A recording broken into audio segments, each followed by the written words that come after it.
Hello everyone, welcome back to Star Wars Knights of the Old Republic. In this episode, we'll be finishing up where we need to on Kashyyyk.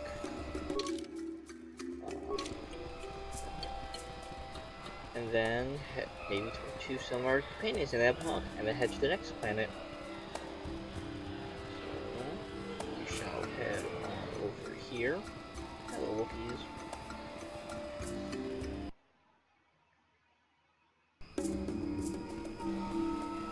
Probably should be quicker just to... Nope, can't do that. Sorry, I want to backtrack just a little bit.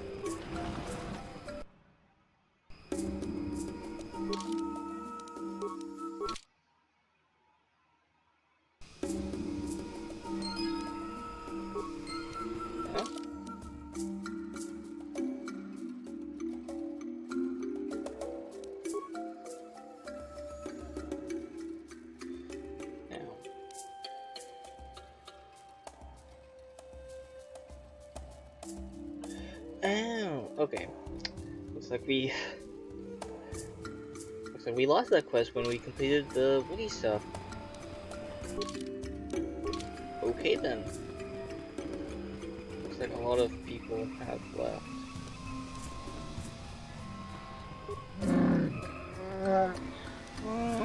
No problem. Well, sorry about that. I wanted to finish that side quest, but looks like I won't. No problem. Got it. Well, in that case, we're done with Kashyyyk.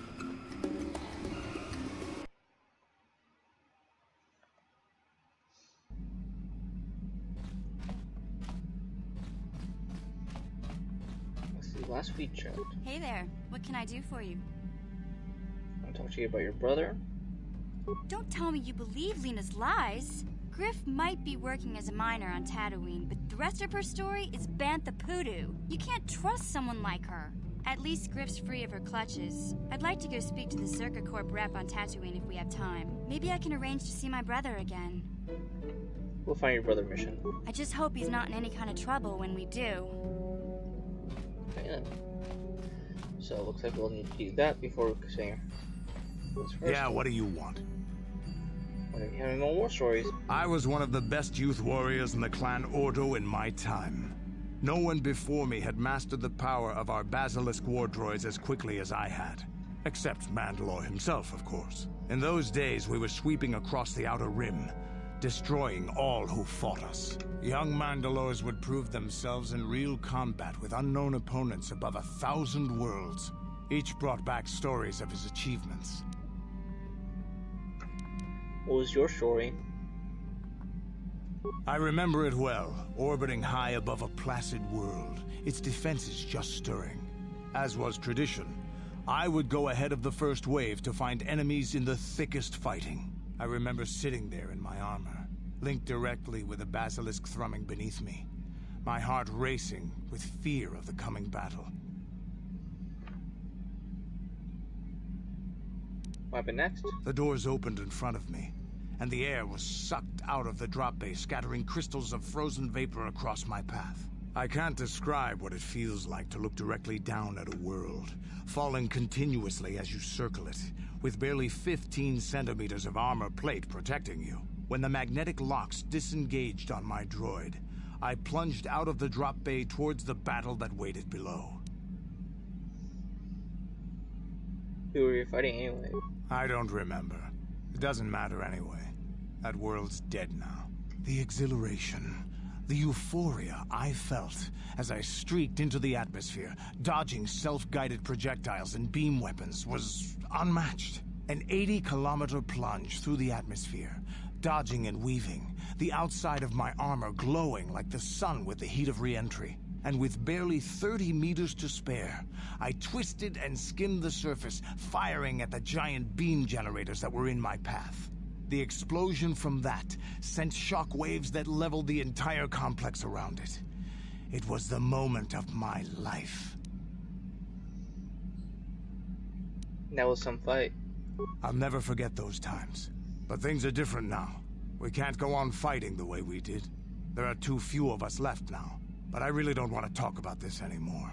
I trust I've satisfied your curiosity for now. Is there something else you want to know? Nothing more. Your choice. Okay, we got more. Yeah, what do you... You want another war story, huh? You want to hear about some other world getting wasted, eh? I knew you were the type.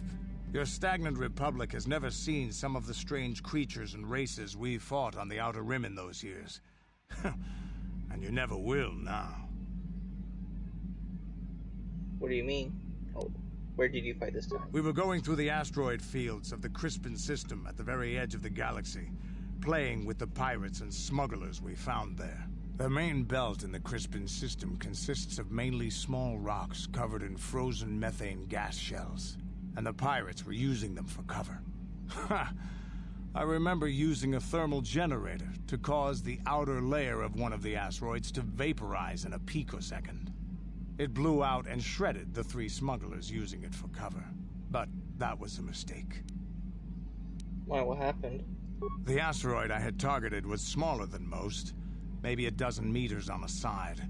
On the outside, it looked the same as any other, just a ball covered in frozen gas. But something must have been inside it, something inactive, in the cold. The heat of my blast might have triggered something, or woken something up. After I'd hit it, spots of light and heat appeared all over the thin shell, still covering it, evaporating the gases. What lay underneath looked like some sort of rocky growth.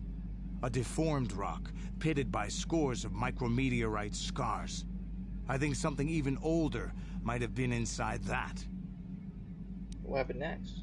It started rotating faster and faster as we watched it. After a second, it started spraying fire, thermal projectiles that melted our armor like wax. We were caught completely by surprise. Before we could counterattack, it fled at an incredible speed. Shit. We couldn't catch it, but we could follow its hyperspace wake. We followed its trail as far as we could, heading away from the galactic core. When it finally led beyond the edge of our galaxy, we abandoned our efforts. Anything that wants to commit suicide in that great void is not worth our trouble trying to catch. That's the only story I have for now. I'll tell you some more stuff later if we get the chance. Is there something else you want to know? Hey, remember, there's not too many species in the Star Wars universe that live beyond the galaxy. I know the Yuuzhan Vong do, but I don't know if they had anything like that. Yeah, what do you... More stories?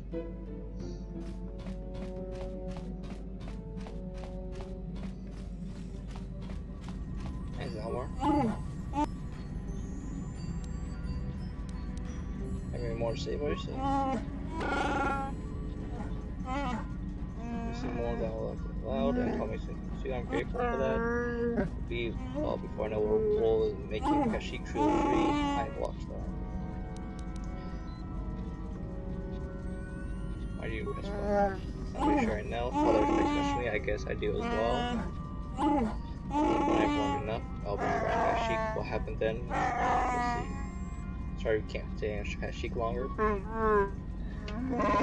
Thanks to you, and don't feel lonely leaving this time. And I'll be welcome back.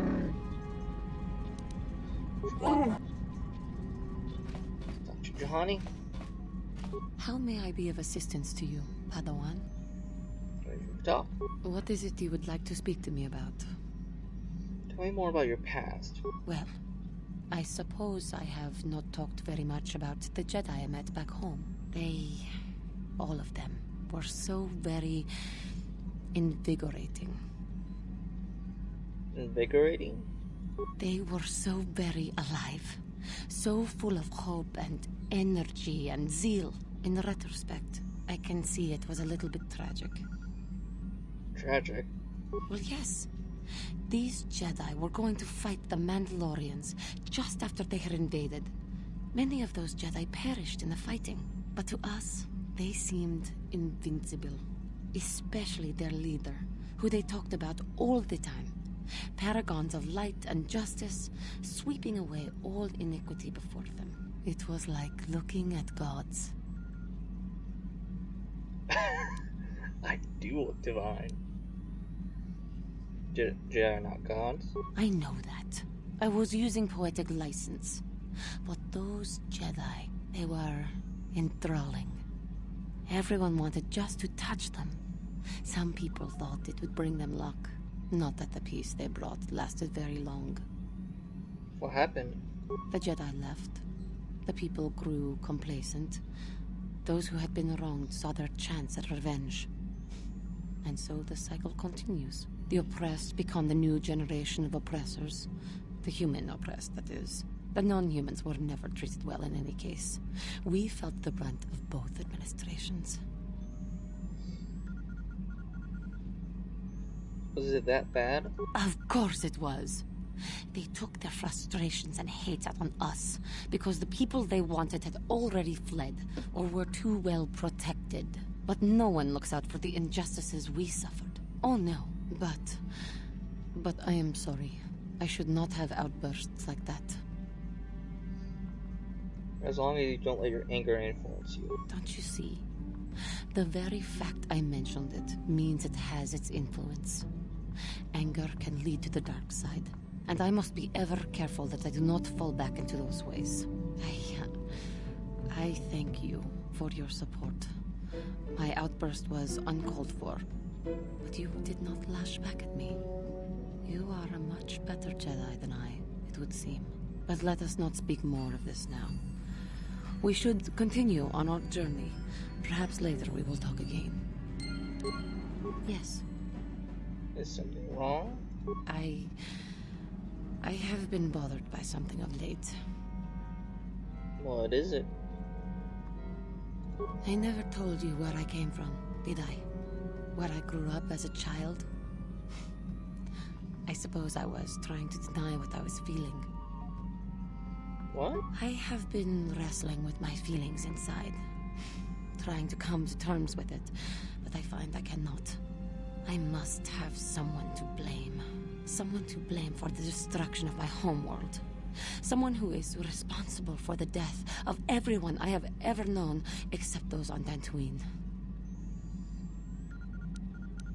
What are you saying? Taris. It was Taris that the Sith destroyed to try to kill you and your precious Bastilla. Taris, my homeworld.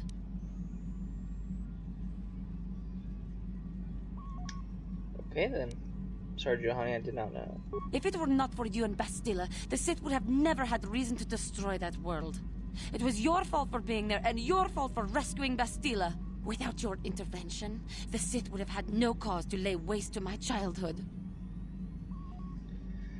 Just let me vent my anger. I need someone to blame. Something. Anything. I hated that world. Yet everything I learned as a child, I learned there. It is as much a part of me as the air I breathe. I have this ache inside me, where all my childhood memories lay, and I find your face there with them. If it was not for you, that world would still exist.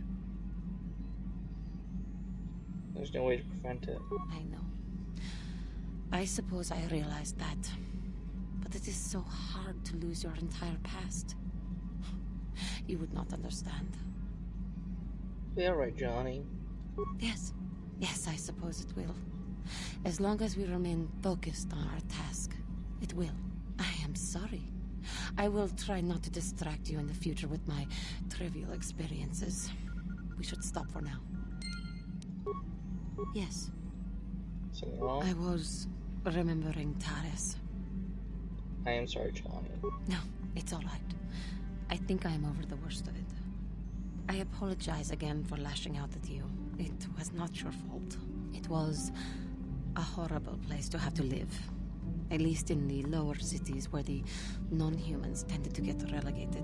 Living for years in a place with no sun, living off the trash dropped from the upper levels, and a meager pay doing back-breaking labor. And those rat ghouls. There was always the danger of rat ghouls coming up from the sewers, or more mundane predators living and working in the area. My family and I struggled each and every day to make something of our lives. But we could only go so far. Taxes from the corrupt government, more fees from the gangs controlling the streets, and whatever was left paying for what food and medical supplies we could afford. Was it that bad? With no money to spare for any amenities, Even the Enclave on Dantooine seems a paradise in comparison. And of course, there was the constant bigotry and hate from the more affluent and human citizens, lording their wealth over us living below. Every once in a while, a rich human would come down through the lower levels with his droid entourage just to see how the wildlife lived, and laughed at the mockeries that were our successes. But I have come to meet many decent humans in my travels since those days. Indeed, some of the greatest people I have ever met are human. Like who? The Jedi who encouraged me to join the Order. The one who was with the group going to fight the Mandalorians. She was human. I am sorry. I am getting away from my point. If there even was one. Sometimes I curse the day my parents fled to Taris. But then again, if they had not, I would not be where I am today. Fled from where? Another story for another time. For now, we must continue our own epic. To save the galaxy, if we can. How may I... Wonder if we could talk? What is it you... Tell me more about your past. Well, I mentioned before that my parents had fled to Taris. Perhaps I can tell you about that. Please do. In the early days of the Mandalorian War, there had been fighting closer to the Outer Rim worlds. Near the world your species came from? Cathar was there, yes.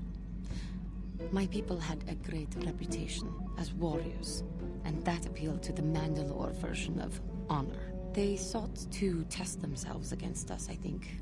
Test themselves by bombing our world, slaughtering my people while they slept or while they ran. How did it happen? They swooped down from space across the world, firing at anything that moved. They used ships in space to destroy all orbital facilities and bombard the surface. We did resist, and in spite of their violent attack, we did stave them off for quite a while. But in the end, we were doomed.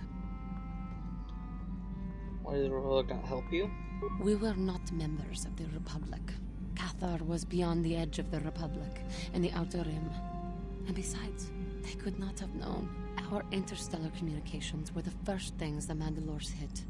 All other short-range communicators were jammed. We were on our own. We knew what was coming.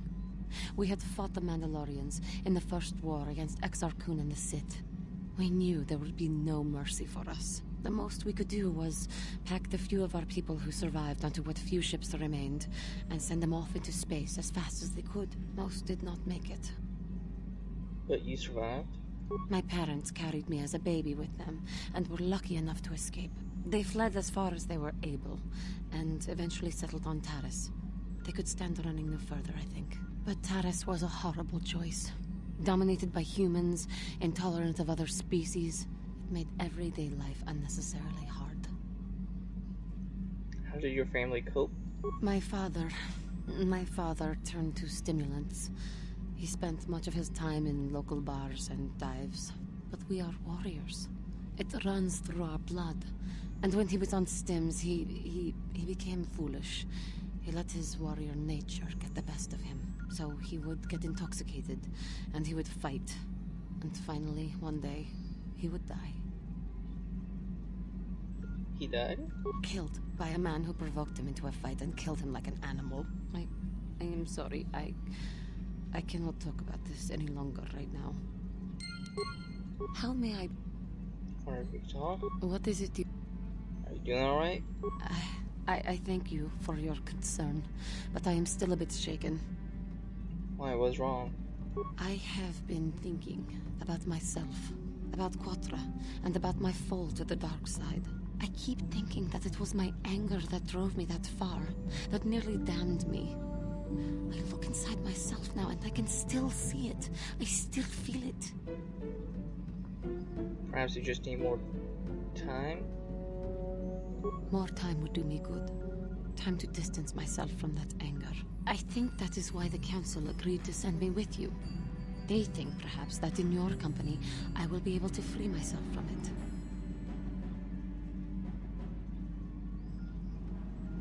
If I see you begin to slip back, I will intervene. I thank you for your concern and your acceptance. I will strive to prove that I am worthy of your company and trust. I don't think we get much more out of her.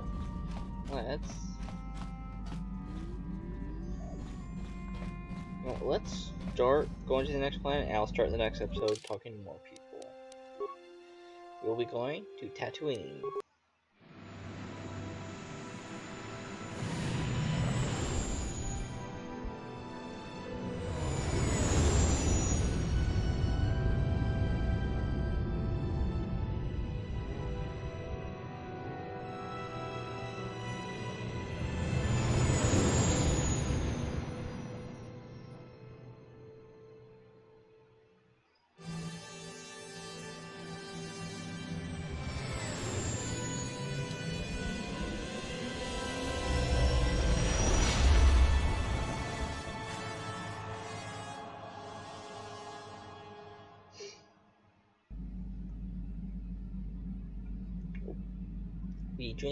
We dreaming, everyone.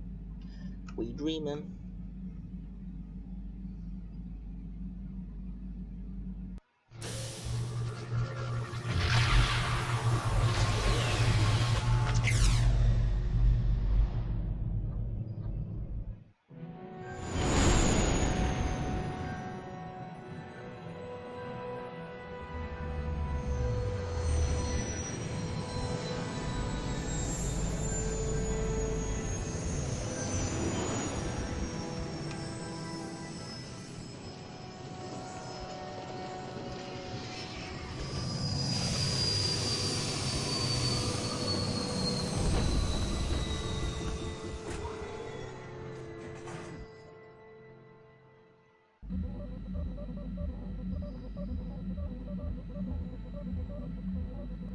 Another vision.